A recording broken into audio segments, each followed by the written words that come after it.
El joven planeta Tierra.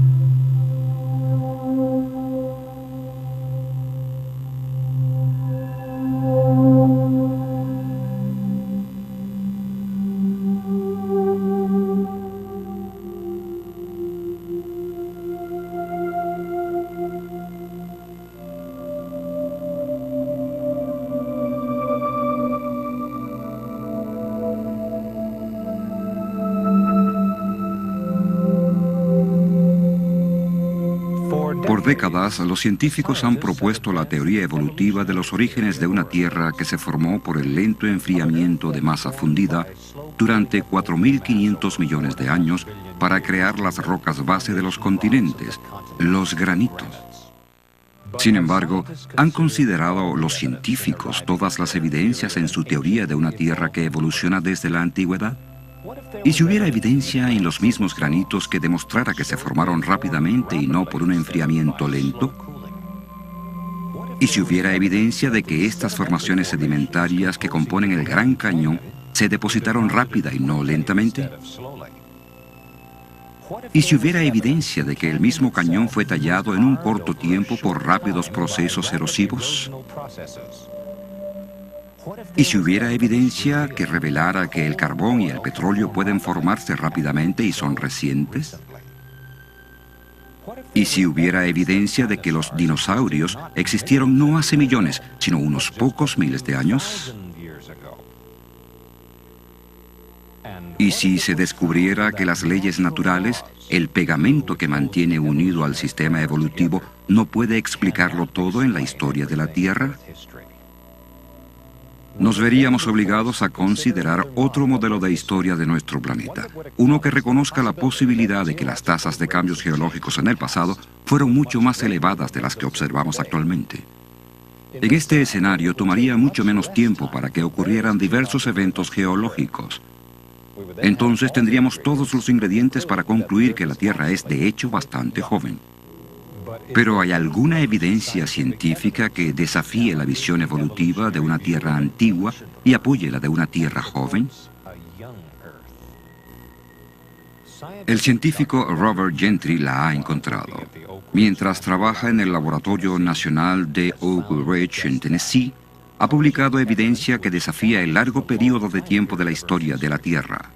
En 1977, la Red de Comunicación de Investigaciones publicó un innovador informe sobre los resultados de los trabajos del Dr. Gentry, el cual describe sus implicaciones de la siguiente manera. Las actuales leyes físicas pueden no haber gobernado el pasado. Las rocas fundamentales de la corteza terrestre, en vez de enfriarse y solidificarse durante millones de años, se cristalizaron casi instantáneamente. Algunas formaciones geológicas que se pensó tenían 100 millones de años, en realidad solo tienen algunos miles de años. Al apoyar estas proposiciones, y cualquier investigador nos lo dirá, toda la estructura histórica de las ciencias naturales se desvanecería y quedarían pocas certezas. Hasta la fecha, estas posibilidades y otras igualmente desafiantes han sido sugeridas en una extraordinaria serie de documentos publicados durante hace algunos años en las principales revistas científicas del mundo, Nature, Science y Annual Review of Nuclear Science, entre otras. Red de Comunicación de Investigaciones, informe importante 1977.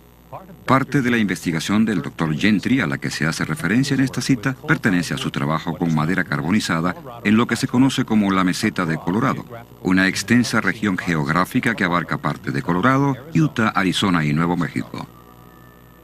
Por medio de un microscopio y un equipo de laboratorio más avanzado, analiza estas muestras de madera carbonizada para varios tipos de radioactividad. Sus resultados nos ayudan a entender cuánto le toma al carbón formarse, la edad del carbón y la edad de la Tierra misma. Mina de Cypress Plateau, Price, Utah.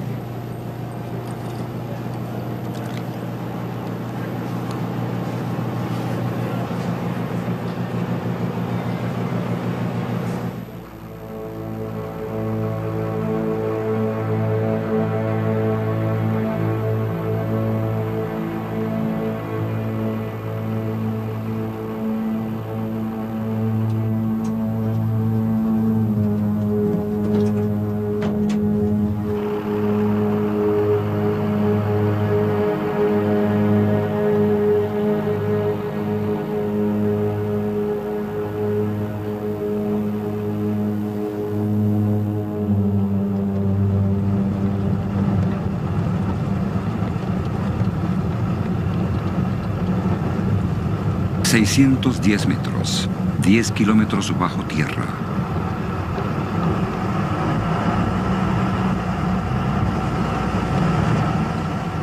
Carbón, uno de los recursos energéticos más vastos de la Tierra. Antes de poder responder la pregunta sobre la edad del carbón y el tiempo de su formación, necesitamos responder a la pregunta ¿de dónde viene? Aquí en esta mina de carbón en Price, Utah, tenemos la respuesta. Aquí tenemos un tronco, casi completamente convertido en carbón. Hay miles de troncos como este en esta y en otras minas del área de Price. Este hecho nos indica que, dadas las condiciones adecuadas de presión, temperatura, agua y tiempo, esta madera y otra vegetación se convertirán en carbón. La pregunta es, ¿cuánto tiempo se requirió para que esto pasara?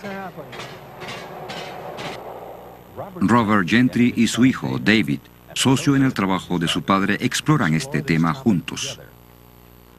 Para responder a esta pregunta, necesitamos ver muestras de madera carbonizada de minas de uranio, en vez de la madera carbonizada de una de las minas de carbón de Price, en Utah. Esta muestra de madera carbonizada proviene de la mina de uranio La Sal, en Utah. Su supuesta edad geológica es de aproximadamente 140 millones de años. Esta muestra de madera carbonizada proviene de una mina de uranio del área de Temple Mountain, aquí en Utah. Su supuesta edad es también de 140 millones de años. Pero observen el parecido que tiene esta muestra con este otro trozo de madera. Son casi idénticos. Es interesante notar que este trozo de madera provino de un trozo fresco de madera como este, hace solo unas pocas semanas. Esta cercana similitud hace sugerir una importante pregunta. En realidad, ¿es verdad que este trozo de madera carbonizada de La Sal o este otro trozo del Temple Mountain, ambos en Utah, son 140 millones de años más antiguos que este trozo de madera que David y yo hace poco obtuvimos en nuestros experimentos? No exactamente. Encerrada en estas y otras muestras de madera carbonizada de las minas de uranio, se encuentra una evidencia extraordinaria que nos cuenta una historia diferente. Para verla es necesario que las muestras se coloquen en epoxi, un tipo de resina, y luego en unos portaobjetos de vidrio para su observación bajo el microscopio. Bajo el microscopio podemos ver decoloraciones producidas por partículas radioactivas expulsadas de diminutos centros. Algunos son circulares, otros elípticos, como puede verse en estas fotografías.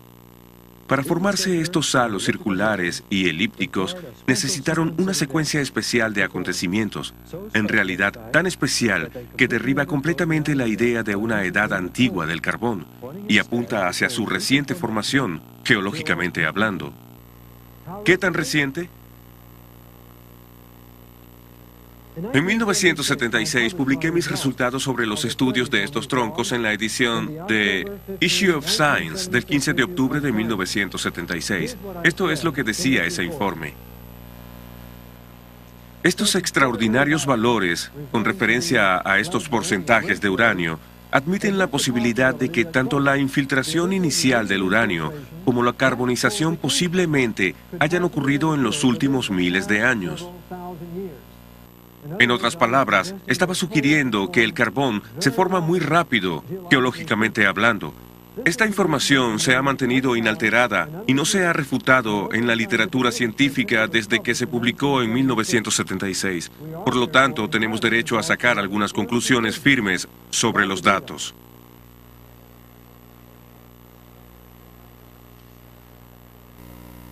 Los geólogos han supuesto que el Eoceno fue hace casi 60 millones de años, el Cretáceo hace 110 millones de años, el Jurásico hace 160 millones y el Triásico hace 225 millones.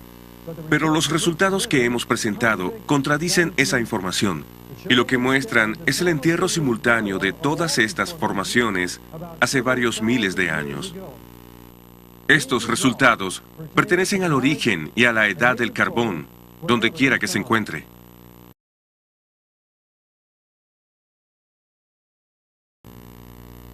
No lejos de esta zona costera, cerca del punto de rocas planas, se encuentra un objeto de gran interés geológico, un antiguo árbol.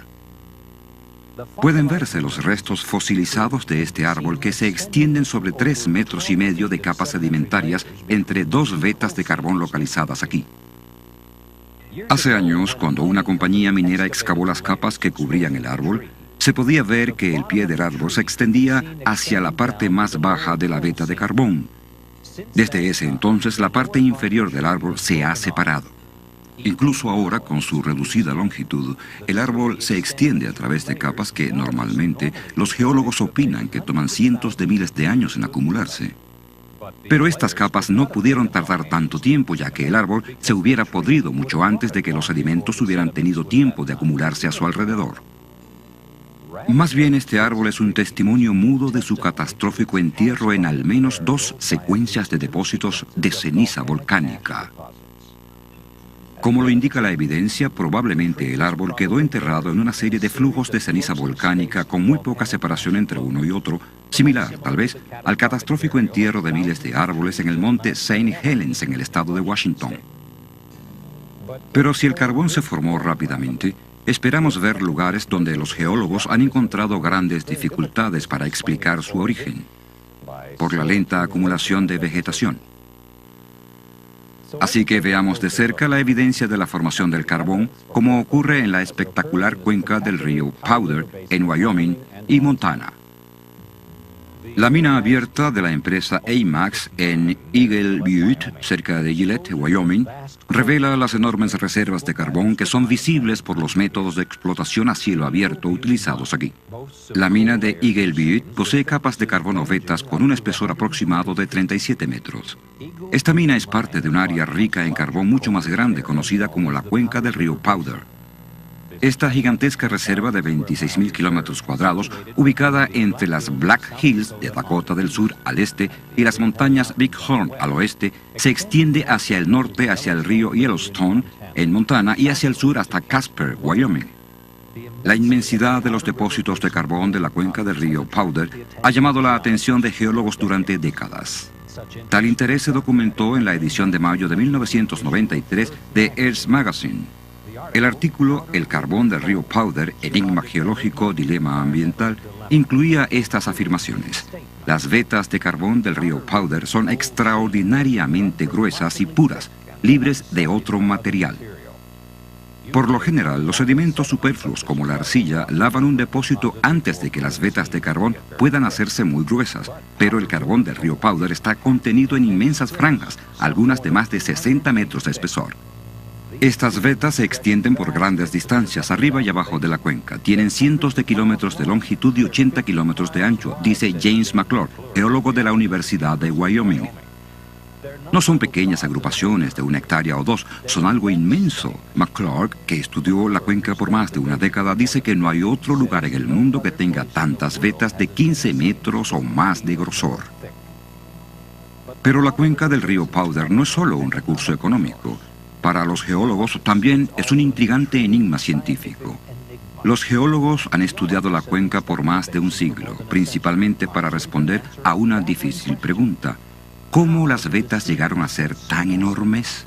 O, para ser más precisos, ¿por qué las vetas no se diluyeron por los aflujos de arcilla y otras impurezas antes de hacerse más densas? Como escribe McClurg, ¿cómo permanecieron las cosas en la Tierra lo suficientemente constantes para que se generaran 60 metros de carbón? Sin embargo, el origen de cualquier tipo de carbón requiere una precisa secuencia de acontecimientos. Si no se pasa por todos ellos, no habrá carbón, explica McClurg. Y tener vetas de más de 60 metros de ancho, bajas en impurezas y bajas en sulfuro, es un logro extraordinario. McClurg agrega, sería como vendarnos los ojos, dar unas vueltas y atinar en el blanco de una diana 100 veces seguidas. Pero si el carbón no se formó lentamente, ¿hay alguna evidencia de laboratorio que demuestre que se puede formar rápidamente?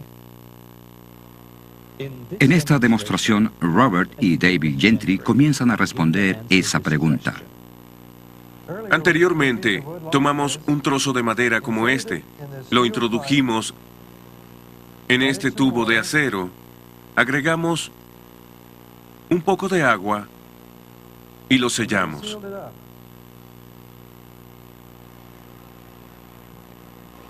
El próximo paso es colocarlo en un horno a más o menos 160 grados centígrados por 2 semanas. Ahora estamos listos para ver los resultados del experimento.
Como podemos observar, esta madera ahora es de color oscuro. También es más blanda. Una reacción química entre el vapor y la madera bajo presión ha hecho que ocurran estos cambios. Esta muestra aún no es carbón, pero claramente el proceso de carbonización ha comenzado. La pregunta es, ¿se obtendría carbón si este experimento o una variación de él se continuara por un periodo de tiempo más largo? Los científicos del Laboratorio Nacional de Argón respondieron a esta pregunta en una serie de experimentos realizados en los años 80. Uno de los primeros informes sobre su trabajo apareció en la revista Chemical and Engineering News del 21 de noviembre de 1983. En la página 42 de este número se lee la siguiente cita. Químicos del Laboratorio Nacional de Argón han tenido éxito en la creación de un tipo de carbón artificial a partir de materiales de aparición natural. El proceso es mucho menos difícil de lo que se pensaba en el pasado que era necesario y proporciona algunas nuevas ideas sobre la estructura del carbón y cómo alterarla. Tiempo después de que aparecieron los informes publicados en la revista Geoquímica Orgánica, la revista científica inglesa de Ciencias Naturales informó sobre el éxito de sus experimentos. En la página 316 de la edición del 28 de marzo de 1985 se lee lo siguiente. A Winans y sus colegas del Laboratorio Nacional de Argón les ha tomado menos de un año preparar un carbón sintético caracterizado meticulosamente. El material que produjeron es indistinguible del material real con todas las técnicas que se le han aplicado hasta ahora, y su síntesis hace surgir muchas preguntas interesantes en la química orgánica. Para comprender sus resultados, notemos primero la estructura básica de la madera. Los dos componentes principales de la madera son celulosa y lignina. Básicamente, la lignina actúa como un agente aglutinante para las fibras de celulosa. Se llevaron a cabo diversas variaciones del experimento de Argón, pero la fórmula exitosa fue la que combinó lignina y arcilla con calor, aproximadamente a 150 grados centígrados, en ausencia de oxígeno. Durante un periodo de cerca de 8 meses, se produjo carbón artificial. La rapidez con la que puede formarse el carbón cuando el vapor interactúa con la madera bajo presión nos lleva a preguntarnos, ¿Puede el vapor o el agua caliente producir también la rápida transformación de la materia orgánica en petróleo? Un artículo titulado Agua, agua en todas partes, publicado en la edición de Noticias Científicas del 20 de febrero de 1993, contesta esta pregunta. Investigadores de Exxon descubrieron que el agua desempeñó un papel fundamental en la formación del petróleo. Los esfuerzos para sintetizar petróleo fallaron hasta que se agregó agua caliente en el recipiente del reactor, que contenía la muestra de roca fuerte. Cuando se hizo esto, se encontró una capa de petróleo en la superficie del agua al final del experimento. Este resultado demuestra que hay una vía alterna para la producción de petróleo en la Tierra, con el agua caliente en un papel más importante. El artículo señaló que este descubrimiento podría acabar con las ideas establecidas acerca de la formación del petróleo. Sin embargo, otros acontecimientos naturales ya están haciendo estragos en las teorías convencionales. Y por si fuera poco, algunos investigadores, uno de ellos de la Universidad Estatal de Oregón, han publicado informes que muestran evidencia de formación de petróleo en la actualidad en la cuenca de Guaymas, en el Golfo de California. Ahora mismo en el Golfo de California, a 1.800 metros de profundidad, hay una acumulación de sedimentos orgánicos que se derivan de las algas marinas y otras fuentes orgánicas. Debajo, agua sobrecalentada está siendo empujada por una fuente de calor intenso a través de estos sedimentos. El petróleo se forma con la interacción de sedimentos orgánicos y agua sobrecalentada. Este petróleo hidrotermal de la cuenca de Guaymas prácticamente es indistinguible de los petróleos crudos que se obtienen de los pozos perforados en la Tierra. Las implicaciones de este descubrimiento difícilmente pueden ser desestimadas. La posibilidad que debe ser tomada en cuenta es que el origen de las reservas de petróleo crudo que abundan por el mundo puede explicarse por medio de procesos hidrotermales similares a los que tienen lugar en la cuenca de Guaymas. Pero en vez de una dispersión abierta de petróleo directamente en el agua del mar, un sistema cerrado podría ser visualizado fácilmente, donde se pueda acumular una reserva de crudo. Existe la posibilidad de que una inundación universal fuera decisiva en la producción de las inmensas reservas de petróleo del Medio Oriente y del resto del mundo. La gran cantidad de vegetación sepultada por este tipo de inundación, mezclada con agua sobrecalentada, similar a la detectada en la cuenca de Guaymas, podría producir petróleo en las cantidades que vemos actualmente. Dependiendo de las condiciones del entierro, la materia orgánica se transformaría en petróleo o en carbón. ¿Existe un modelo de historia de la Tierra que incorpore estas características, que admita la formación de las grandes reservas de petróleo y carbón del mundo en un periodo de tiempo mucho más corto del que se ha pensado anteriormente? ¿Qué hay de un modelo basado en el registro de la historia de la Tierra dado en el Génesis? La Biblia describe que la Tierra comenzó a existir hace cerca de 6.000 años. Una tierra originalmente cubierta de exuberante vegetación, luego devastada por un diluvio universal cerca de 1.700 años más tarde.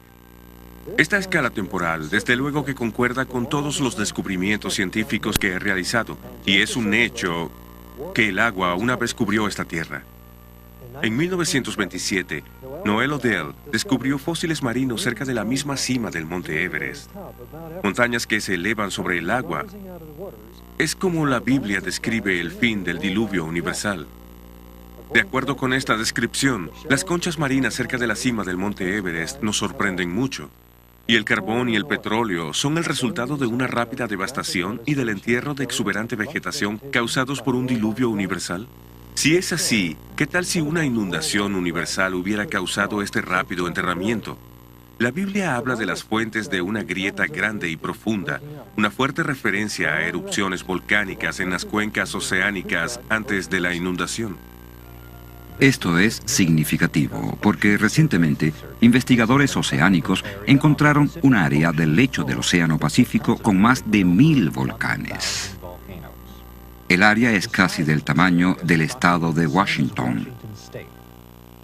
Estudios adicionales del lecho marino bien pueden producir muchos más descubrimientos. La probabilidad de una extensa actividad volcánica durante el diluvio bíblico nos lleva a pensar en una de las erupciones volcánicas más famosas de los tiempos modernos.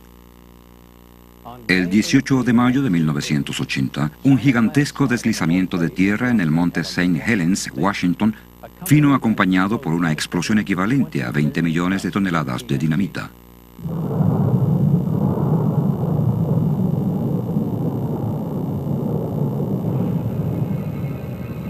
Esta explosión lateral de vapor sobrecalentado, ceniza volcánica y polvo arrasó con más de 390 kilómetros cuadrados de bosques, partiendo inmensos pinos como si fueran mondadientes.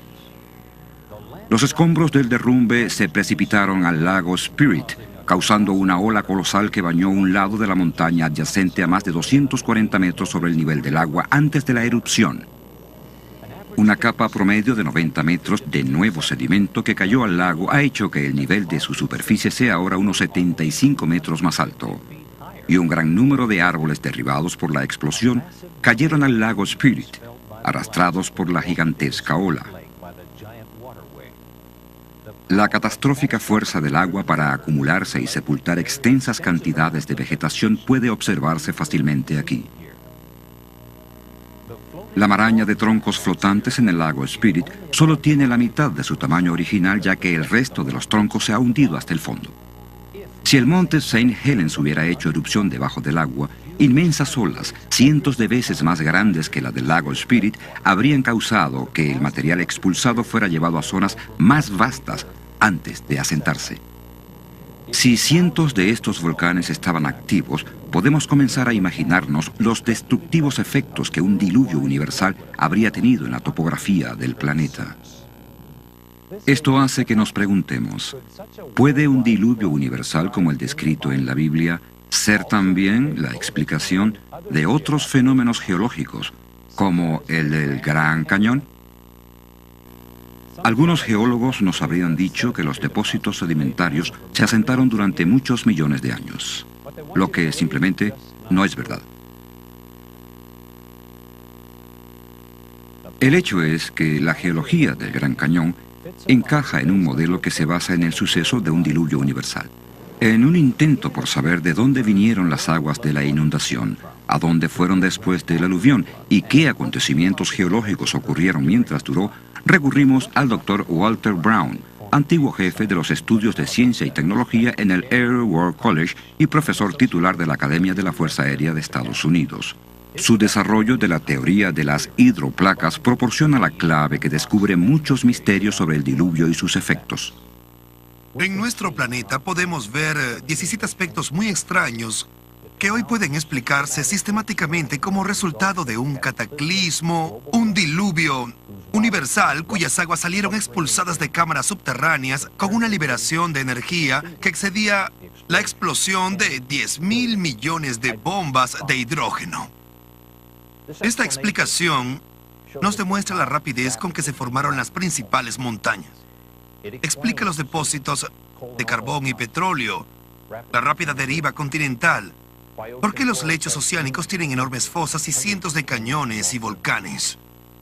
Explica la formación de estratos divididos en capas y la mayoría de los registros fósiles, las llamadas edades de hielo y los principales cañones, especialmente el Gran Cañón. Quizás la Tierra antediluviana tenía un inmenso supercontinente que contenía exuberante vegetación, mares, ríos y montañas menores. De acuerdo con la teoría de las hidroplacas, la Tierra antediluviana tenía mucha agua subterránea, cerca de la mitad de la que hay en nuestros océanos actualmente. Esta agua estaba en cámaras interconectadas que formaban una concha esférica de unos 800 metros de grueso, quizás a 16 kilómetros por debajo de la superficie terrestre.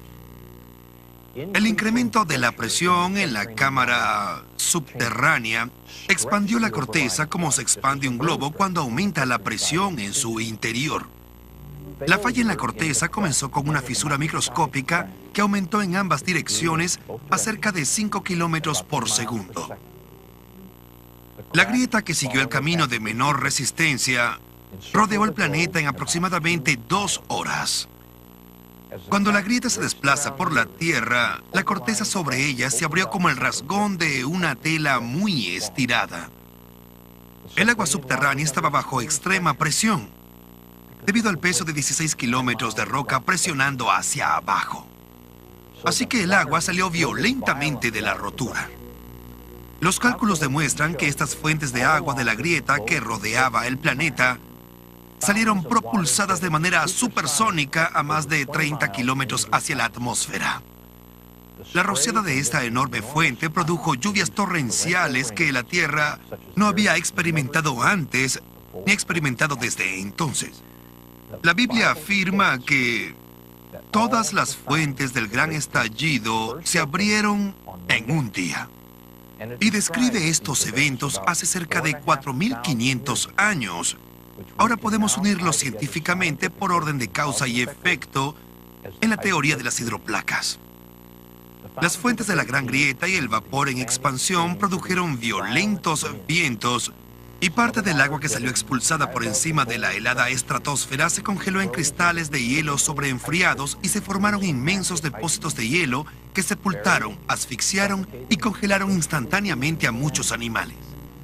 El agua a alta presión erosionó la roca en ambos lados de la grieta e incluso arrojó los contenidos calizos de muchos mares antidiluvianos. Grandes cantidades de sedimentos de esta agua turbia se asentaron en todo el planeta. Estos sedimentos atraparon y sepultaron plantas y animales, lo que formó el registro fósil. La vegetación arrancada por la inundación se desplazó a regiones donde se acumuló y rápidamente se convirtió en carbón y petróleo por procesos que hoy en día podemos reproducir en el laboratorio. Los experimentos demostraron que cuando la erosión ensanchó la grieta, su grosor se hizo tan grande que la roca comprimida debajo de la cámara subterránea se levantó, dando origen a la dorsal media oceánica que envuelve a la Tierra como la costura de una pelota de béisbol. Las placas continentales, las hidroplacas, aún con agua lubricante debajo de ellas, se desplazaron hacia abajo, lejos de la emergente dorsal media atlántica. Después de que las inmensas placas continentales alcanzaron una velocidad de unos 70 kilómetros por hora, chocaron entre ellas, se comprimieron, se aplastaron, se condensaron y se doblaron. Las porciones de hidroplacas que se levantaron formaron montañas. Las que se combaron hacia abajo formaron fosas oceánicas. Por eso sus aspectos por lo general van paralelamente con los de las dorsales oceánicas de las que se alejaron. Las hidroplacas que se alejaban de las dorsales oceánicas abrieron cuencas oceánicas muy profundas, en las cuales se aislaron las aguas de inundación. Todas las cuencas continentales quedaron llenas de agua, lo que produjo muchos lagos postdiluvianos. Todo lago que se formó por la lluvia o por la desembocadura de agua en alturas mayores se derramó en el punto más bajo de su margen. Esto erosionó la pequeña abertura de su borde, permitiendo que fluyera mucha más agua a través de ella, lo que cortó más rápida y profundamente los sedimentos blandos depositados por la inundación. Este proceso se aceleró hasta que toda el agua de los lagos se vertió a través de una profunda abertura, formando un cañón. El más grande de todos fue el Gran Cañón. El norte y el este del Gran Cañón era un enorme lago que he identificado y nombrado Gran Lago. El vertido liberó más agua que los 5 grandes lagos juntos. El Gran Lago se derramó, erosionó su embalse a 30 kilómetros de Page, en Arizona, y formó de manera catastrófica el Gran Cañón, en cuestión de semanas. La rápida deposición de los depósitos por la acción de las mareas significa que hubo poco tiempo para que ocurriera la erosión entre capas sucesivas. Sobre la escala del largo período visualizado por la teoría evolutiva, debería haberse encontrado evidencia considerable de erosión y de relleno por formaciones geológicas sucesivas durante el clima que se esperaba por millones de años. Las capas geológicas del Gran Cañón son extraordinarias porque muestran poca o ninguna evidencia de erosión entre capas diferentes. En lugar de eso, vemos capas que tienen mucha más coherencia con la rápida deposición visualizada por el modelo de la gran inundación. La erosión no ocurrió hasta que todas las capas se habían depositado. ¿Qué tan rápidamente pudo ser erosionado el cañón? Los sedimentos depositados más recientemente aún no estarían completamente endurecidos, lo que crea la posibilidad de que la erosión del cañón pueda haber tenido lugar con mucha más facilidad que si estuviera convertido en roca, como lo ha supuesto la teoría evolutiva. Sin embargo, bajo las condiciones adecuadas, el agua puede cortar su paso a través de las rocas más duras, como el granito, en el fondo del Gran Cañón. Estas condiciones comprenden la llamada cavitación. La cavitación es el proceso de pulverización de la roca relacionado con flujos de agua mayores a 2.800 litros por segundo. Cuando el agua se separa por irregularidades en el canal del lecho de roca, se producen burbujas vacías que golpean como un martillo la superficie de la roca, convirtiéndola literalmente en polvo. Un moderno ejemplo de la rápida erosión del lecho de roca por cavitación es el embalse del Cañón Glen en el río Colorado, más arriba del Gran Cañón. La excesiva nevada en la parte más alta de la cuenca del río Colorado a finales de la primavera de 1983 causó una escorrentía excesiva que se vertió en el lago Powell a un promedio de hasta 4.200 litros por segundo.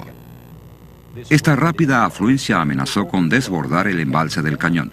Para controlar el flujo, la planta de energía trabajó a su capacidad máxima liberando 793.000 litros por segundo a través de las turbinas. Luego se abrieron las tuberías de desagüe para drenar otros 480.000 litros por segundo y aún así no era suficiente. La situación de emergencia requirió que los ingenieros se arriesgaran a dañar el túnel aliviadero. Y el 15 de junio el túnel de 12 metros de diámetro se abrió para drenar 368.000 litros por segundo adicionales, que luego llegarían a 480.000 por segundo.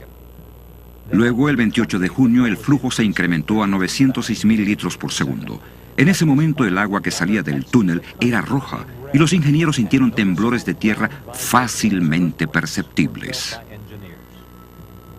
Grandes bloques de hormigón y roca eran arrojados del túnel de 12 metros de diámetro.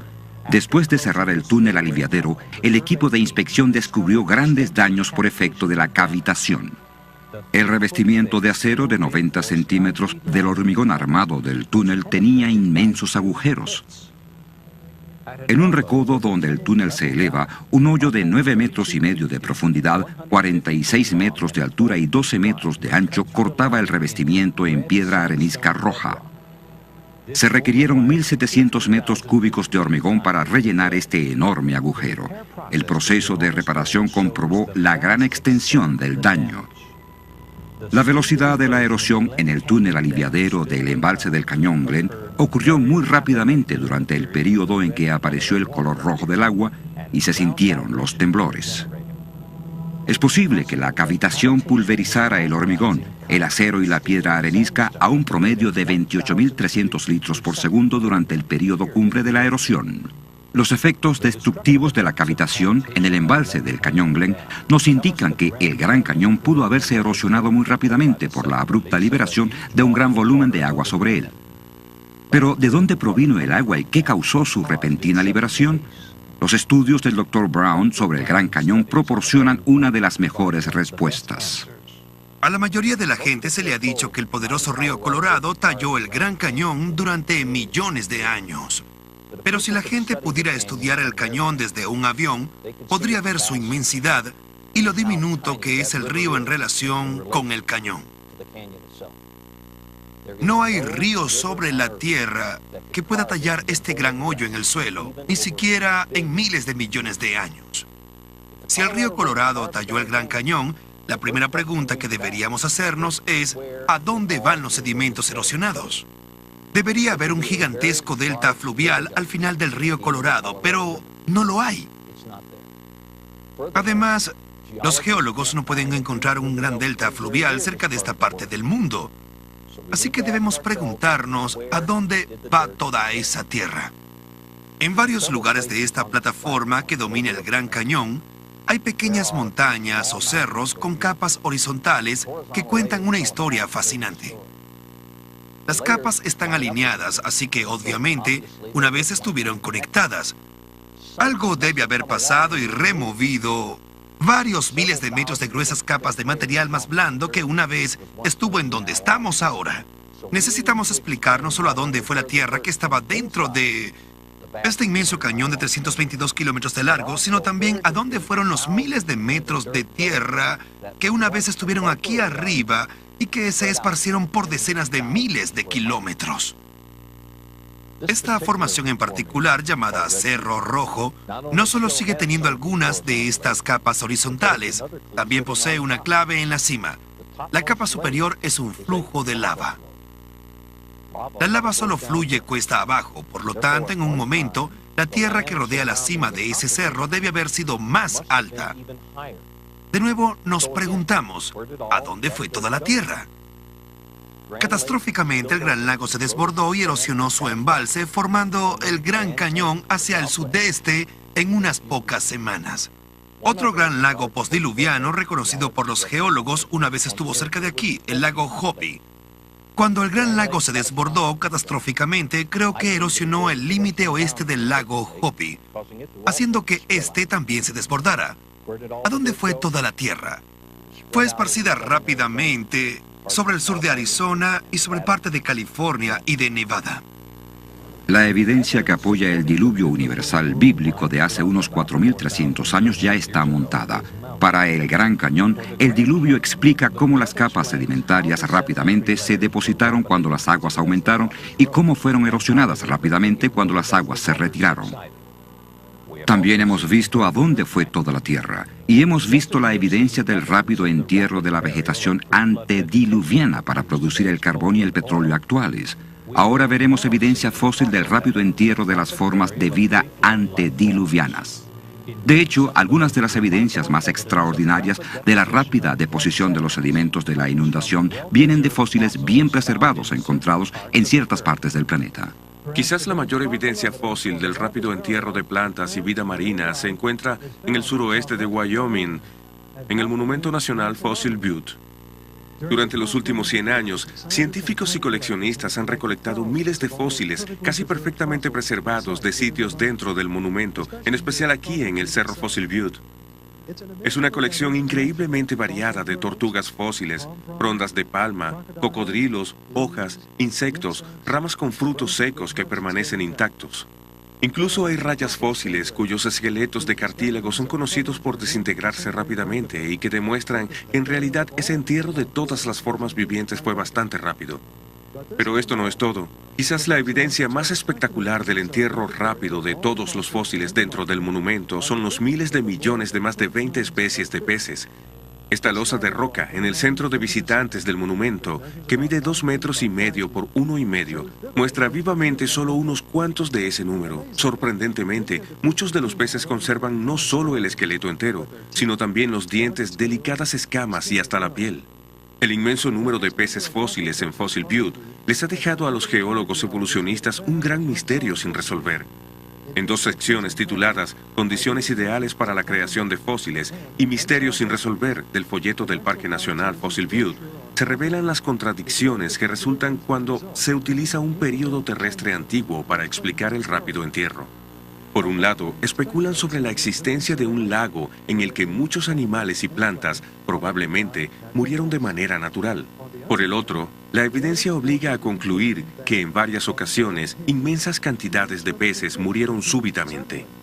Luego, el folleto iguala esas varias ocasiones con el rápido entierro por precipitación de carbonato de calcio, el mineral fundamental que contiene fósiles año tras año por cientos de miles de años. Realmente este es un escenario increíble. Tener este inmenso número de peces que se reprodujeron en un corto tiempo solo para ser exterminados por una catástrofe un año más tarde aproximadamente. Y esto se repetiría varios cientos de miles de veces. Desde hace tiempo, los paleontólogos deberían haber visto la falacia en este escenario, por ninguna otra razón más que por las frondas de palmas fósiles hermosamente preservadas. Así de simple, las palmeras no crecen en el agua y las brisas suaves no arrancan sus frondas. Solo una catástrofe de enormes proporciones puede explicar los fósiles perfectamente preservados en Fossil Butte. Las rocas en las que están son principalmente de carbonato de calcio, como muchas en el Gran Cañón. Todas tienen una fuente común: la interacción de gases volcánicos con cal arrojados desde las cuencas de los mares antediluvianos. Esta concordancia, junto con la evidencia de la rápida deposición y el entierro, nos indica plenamente que Fossil Butte y el Gran Cañón se originaron en el mismo gran acontecimiento, la catástrofe del diluvio universal. ¿Pero hay alguna otra evidencia que pudiera comprobar que Fossil Butte es solo tan antiguo como el diluvio? La respuesta es sí. Repetidas veces, los geólogos han identificado el sitio de Fossil Butte como perteneciente al Eoceno, que presumen fue hace 50 o 60 millones de años. Pero ya hemos visto en mis estudios de la madera carbonizada y en la gráfica sobre la caída de los periodos geológicos que el Eoceno encaja en el esquema de un diluvio universal hace solo algunos miles de años. Así que no hay duda de que todo el suceso de Fossil Butte encaja solo dentro del esquema de una inundación universal y de una Tierra muy joven. Y eso es todo. No todo quedó sepultado el primer día de la inundación. Las aguas estuvieron aumentando por 40 días. Los animales terrestres, lo suficientemente grandes para sobrevivir un poco más, dejaron registro de sus esfuerzos por escapar de las aguas en aumento. Este registro está en el carbón y es verdaderamente fascinante.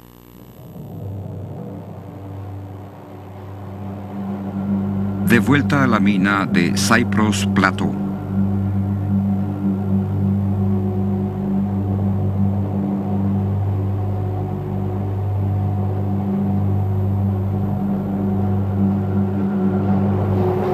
Huellas de dinosaurio en carbón. Asombroso y extraordinario. ¿Cómo llegaron aquí?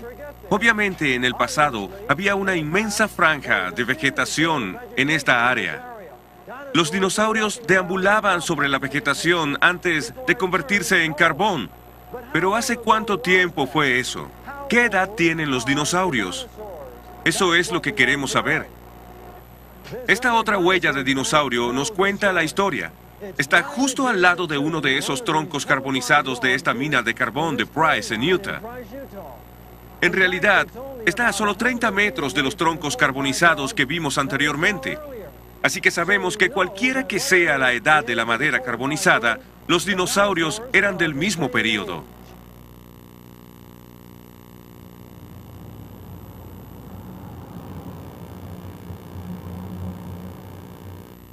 En la mina de carbón vimos dos huellas de dinosaurio. ¿Eran las únicas dos huellas de dinosaurio en las minas de carbón del este de Utah? No exactamente. Aquí en el Instituto del Museo Prehistórico del Este de Utah, miren lo que se ha sacado de esas minas de carbón. Miren todas estas huellas de dinosaurio, de diferentes tamaños. Algunas de dinosaurios carnívoros, otras de herbívoros. ¿Por qué estaban todas juntas? Para contestar esta pregunta, miremos el mapa del fósil de la mina Kenilworth. Dice que hay al menos 8 tipos de huellas diferentes en 100 metros de la superficie del techo de las minas.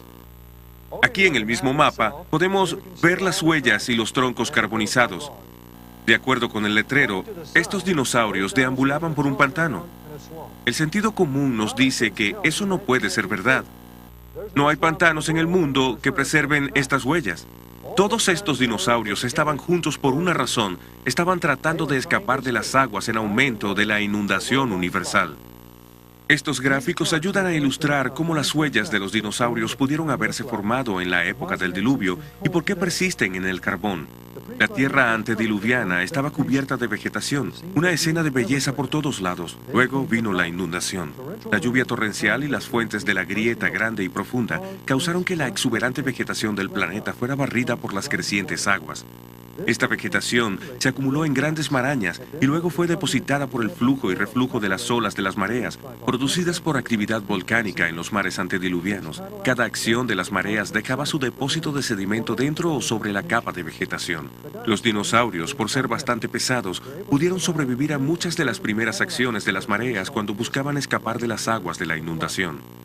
Cuando el agua de las mareas retrocedía brevemente, los dinosaurios continuaban su búsqueda de suelo más elevado, dejando sus huellas en los sedimentos que acababan de ser depositados. En ocasiones, su gran peso hacía que sus huellas penetraran la capa sedimentaria dentro de la maraña de vegetación. Desde entonces, esa maraña de vegetación se ha convertido en carbón, y donde quiera que los dinosaurios dejaron sus huellas originales, seguiremos encontrando registros indelebles de sus huellas en el carbón. Monumento Nacional del Dinosaurio, Vernal, Utah. Si todos estos dinosaurios fueron congregados y barridos por las aguas, también esperaríamos que estuvieran sepultados juntos. Y de hecho, aquí en el Monumento Nacional del Dinosaurio en Vernal, Utah, vemos un gigantesco cementerio de dinosaurios fósiles.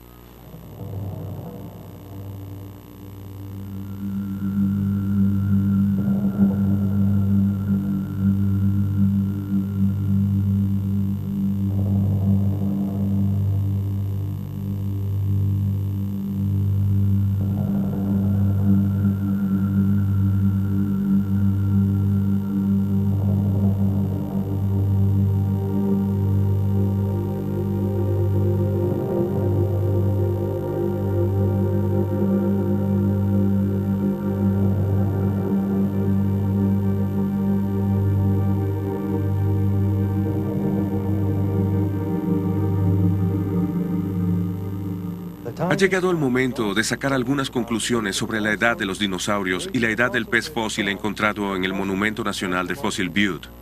Aquí en el Monumento Nacional del Dinosaurio hay un letrero que dice que estos huesos de dinosaurio tienen 145 millones de años, el llamado periodo Jurásico, pero sabemos que en realidad eso no puede ser verdad. Si recordamos nuestros primeros resultados con la madera carbonizada, ahí encontramos el derrumbamiento de los períodos geológicos. El Eoceno, el Cretáceo, el Jurásico y el Triásico, los encontramos a todos juntos hace solo algunos miles de años. El pez fósil y el Eoceno, los dinosaurios en el Cretáceo, el Jurásico y el Triásico, todos colapsaron hace solo varios miles de años, sepultados en el mismo período del diluvio universal. En este punto, muchos pueden preguntarse cómo esta sorprendente conclusión puede reconciliarse con la visión evolutiva de la historia de la Tierra. Pueden preguntarse, ¿no sabemos por datación radiométrica que las rocas subterráneas del planeta, los granitos, se formaron repetidas veces en diferentes períodos y lugares durante miles de millones de años de período evolutivo? ¿Y no sabemos por medio de estos mismos métodos que los fósiles en las rocas sedimentarias tienen cientos de millones de años de edad? La respuesta es un cortante no para ambas interrogantes. Ni los granitos ni los fósiles tienen estampada su edad cuando son recogidos. Las antiguas edades radiométricas que los científicos han aceptado por tanto tiempo nunca han sido hechos científicos. La información científica objetiva se deriva de los experimentos en el laboratorio. En realidad, la datación radiométrica es solo un cálculo aritmético. Consiste en una medición de laboratorio, la cantidad de plomo dividida entre la cantidad de uranio. Ambas cantidades son averiguadas en el laboratorio. La otra variable supuestamente es una constante. Se adopta una tasa de descomposición constante. Entonces, la edad es calculada como un producto de esa proporción de periodos constantes. Solo la proporción se mide en el laboratorio. Si esta constante aquí en realidad no es una constante sino una variable, entonces la edad es un absurdo. Y las edades radiométricas son demasiada ficción radiométrica. La evolución supone que los granitos se formaron por enfriamiento lento durante miles de millones de años. El tiempo del enfriamiento, o presunta era, se obtiene con la medición de los actuales productos de descomposición radioactiva del granito, suponiendo que se acumularon solo por una lenta descomposición radioactiva constante. Ya que la evolución compara el período radioactivo con el período de enfriamiento, ninguna evidencia que demuestre que los granitos se formaron rápidamente muestra en esencia su creación simultánea. Por lo tanto, la premisa de la descomposición radioactiva constante y la inferencia de un gran período son inválidas. Y de hecho, hay evidencia científica para su creación simultánea. Dentro de los granitos se encuentran grabadas hermosas microesferas de color, producidas por la descomposición de cierto elemento radioactivo conocido por tener una existencia fugaz. Por medio de una simple analogía, las burbujas de Alka-Seltzer se pueden obtener solo por congelación rápida. Del mismo modo, el registro microscópico de la descomposición radioactiva fugaz de los granitos está ahí solo porque estas rocas se crearon instantáneamente en forma sólida. Si estas rocas se hubieran formado por enfriamiento lento, como los evolucionistas afirman, los rastros de radioactividad deberían haber desaparecido sin dejar ningún registro visible. Este registro de creación instantánea se encuentra en los granitos de todo el mundo. Por otra parte, su existencia en granitos de edades radiométricas tremendamente diferentes demuestra que fueron creados en el mismo momento. Esto derrumba toda la base de los períodos geológicos. Los cientos de millones de años de enfriamiento que los geólogos han pensado necesarios para formar el monolito gigante, el Capitán, se reducen a solo unos cuantos minutos. ¿Cómo esta evidencia afecta a la edad de la Tierra? Significativamente, el peso de la evidencia científica nos ha conducido a la caída del período evolutivo. Hay una escala de tiempo de creación de un planeta joven. Las edades radiométricas de los granitos, que se extienden desde 80 millones a 4.000 millones de años, son inválidas. Estos granitos del Parque Yosemite, las rocas fundamentales del Gran Cañón, hasta los de Japón e India, y hasta los granitos de Europa, Rusia y Canadá, fueron producto de una creación simultánea. No hemos comprobado que la Tierra tiene 6.000 años de edad, pero hemos encontrado evidencia que corresponde con esa edad del planeta, y hemos demostrado que una edad de miles de millones de años es científicamente incorrecta. Hemos captado solo un breve vistazo de varias líneas de evidencia científica que señalan la verdad y exactitud de un registro bíblico sobre la creación reciente del planeta y el gran diluvio. A pesar de lo breve que ha sido nuestra visión, la conclusión ha resultado cierta. Los rastros radioactivos de la madera carbonizada reducen la escala de tiempo geológica de una vida en la Tierra de cientos de millones de años a solo miles. El suceso de un diluvio universal explica la rápida acumulación de vegetación responsable de las inmensas reservas de carbón y petróleo de la Tierra. La poca edad del carbón y su rápida formación en el laboratorio, así como el petróleo que actualmente se forma en la cuenca de Guaymas, en California, entran solo en una edad temprana del planeta, no en una antigua. Los dinosaurios, sus fósiles sepultados en inmensas fosas comunes y sus huellas en el carbón son un recuerdo mudo de los intentos inútiles de estas criaturas por escapar de las crecientes aguas del diluvio universal. El exceso de helio en los granitos profundos proporciona evidencia concreta de que las rocas de la corteza terrestre son jóvenes. Por consiguiente, rebate todo el concepto de una Tierra que evoluciona desde una época antigua. Y finalmente, las huellas digitales de la creación también encontradas en los granitos, las mismas rocas que la Biblia considera rocas bases del planeta, confirman que todas fueron producto de la misma creación. Este hecho invalida la suposición evolutiva, base de una descomposición radioactiva uniforme, y destruye toda la estructura de los períodos evolutivos. Por lo tanto, debemos concluir que la evolución de 4.500 millones de años del planeta no es más que ciencia ficción. Claramente, el sistema de creencias que corresponde con los hechos científicos que presentamos es el registro de la creación dado en el Génesis y repetido por Moisés en el Éxodo 20:11. En 6 días el Señor hizo el cielo y la tierra, el mar y todo cuanto hay en ellos, y descansó el 7º día.